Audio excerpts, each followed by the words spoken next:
నెల్లూరు జిల్లా ఏఎస్పేట మండలం రాజవోలు గ్రామంలో బంకు నిర్వహిస్తున్న ఓ మహిళ మెడలో బంగారు గొలుసును లాక్కున్న ఇద్దరు ముద్దాయిలను 48 గంటల్లో పట్టుకున్నారు సంగం సర్కిల్ పోలీసులు. ఈ విషయమై ఆత్మకూరు డీఎస్పీ కార్యాలయంలో విలేకరుల సమావేశం నిర్వహించి కేసుకు సంబంధించిన వివరాలను తెలిపారు డీఎస్పీ కె వేణుగోపాల్. ఈ కార్యక్రమంలో Sangam circle CI K Vemareddy, ఏఎస్పేట ఎస్ఐ ప్రసాద్ రెడ్డిలు పాల్గొన్నారు. ఈ దొంగతనంను 48 గంటల్లోనే ఛేదించి దొంగలను పట్టుకున్న పోలీస్ సిబ్బందికి రివార్డులు ఇస్తున్నట్లు తెలిపారు డీఎస్పీ వేణుగోపాల్.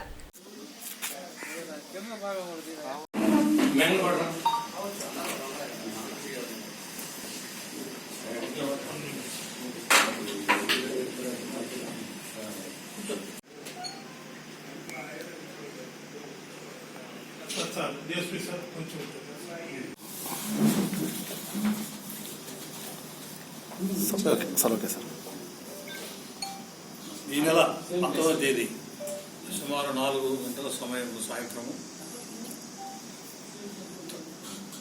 6 గంటల సమయంలో ఏఎస్పేట మండలం రాజవోలు గ్రామంలో కరిటె పెంచలమ్మ అనే మహిళ ఒక బంకు పెట్టుకొని ఉంటే అదే సమయంలో 2 వ్యక్తులు పల్సర్ వెహికల్లో వచ్చి సిగరెట్ కావాలని అడిగి ఆమె మెడలో ఉన్న 2 చిన్న చైన్లు స్నాచ్ చేయడం జరిగింది.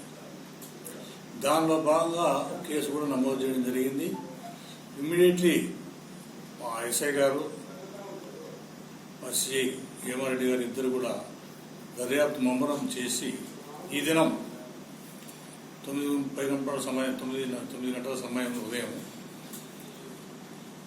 ఇద్దరు మోటార్ సైకిల్ దొంగతనం చేసి 2 వ్యక్తులు మోటార్ సైకిల్ వస్తుంటే వాళ్ళని పట్టుకొని విచారించి వాళ్ళ దగ్గర దొంగతనం చేసి సొమ్ములు రికవర్ చేయడం జరిగింది.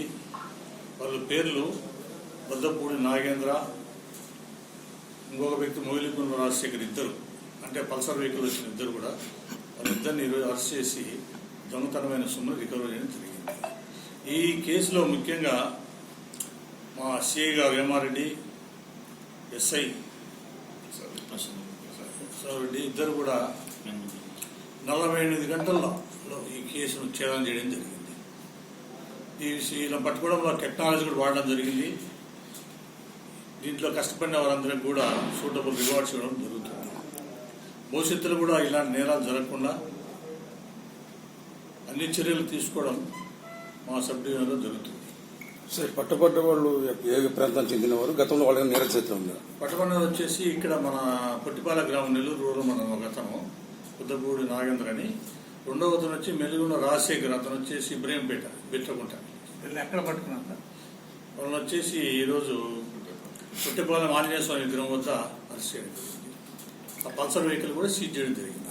వాళ్ళకి నేర చరిత్ర ఉంది సార్? నేర చరిత్ర అంటే దొంగతనం కేసులో ఏం లేదు, కానీ ఆ పొట్టిపాలెం నాగేంద్ర వచ్చి ఏరే కేసులో ఉన్నాడు. చిన్న చిన్న రైటింగ్ కేసులు, హర్ట్ కేసులు దాంట్లో ఉన్నాడు. ఈ దొంగతనం కేసులు అయితే లేదు. అయినా దీని మీద కొంత విచారించడం జరుగుతుంది. Thank you sir.